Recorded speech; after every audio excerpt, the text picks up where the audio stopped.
Hello authors, writers, this is Emily from BookNoteLiterary.com, here to talk to you a little bit about how I, particularly as a literary consultant and book editor, give feedback to you about your book and manuscript.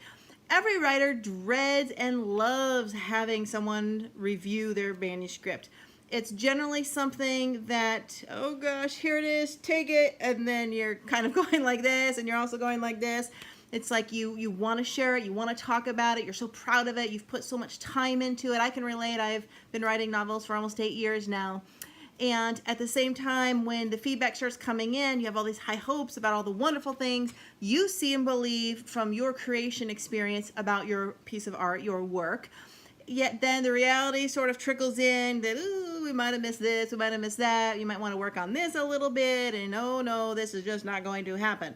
So then it's sort of that completely feeling crushed, and I'm never going to publish, I'm never going to write, and stick your head in the sand and don't pull it back out.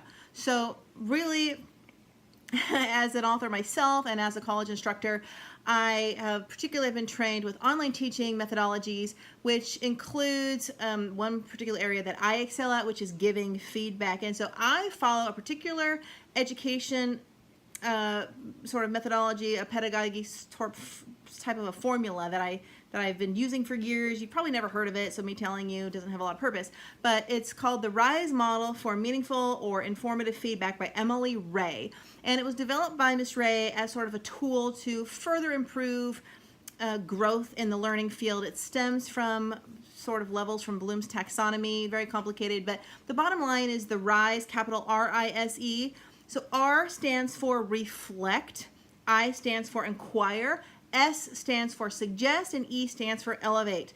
So the R, which stands for sort of review and reflect, means I lead into my feedback with reviewing or reflecting on what you've done well, particularly what the strengths are that I see and what you've accomplished. I then lead into an inquiry where I might pose some thought-provoking questions. So if I do see some errors, some issues, I'll pose it sort of in the shadow of a thought-provoking question. I might say to you, I've noticed, reflection, that you tend to do this. I've noticed it in these areas, these particular chapters.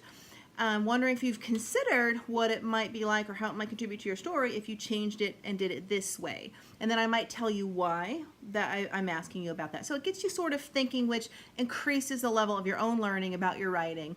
I then lead into suggestion, which might come right after the inquiry. It might come a little bit later in different spots where I'm going to make some gentle suggestions on what you could possibly add, contribute, improve, or alter. But I always explain why, and I'm very gentle about it because there's nothing worse than feeling crushed over your own writing, and nobody has a perfect book. Even the biggest writers have a whole crew of people fixing their book for them. So beyond that, we get into elevate, and elevate is when I take everything I've reflected on, inquired about, suggested, and get you to apply that to a higher level, whether it's a larger overall picture of your book, a structural picture, whether it's a future book, whether it's little steps that can lead into one bigger change or application of a new technique or skill you have maybe not tried. So I don't want you to be intimidated or afraid to get your first developmental edit or manuscript critique done, because I absolutely have been told by mentors in my graduate program and students that I excel in my giving feedback model, and I completely understand as a fiction author how difficult it is to put your work out there. So rest assured, you will definitely feel comfortable with my services. Check out my website, www.booknoteliterary.com. Have a great day, and thanks for watching.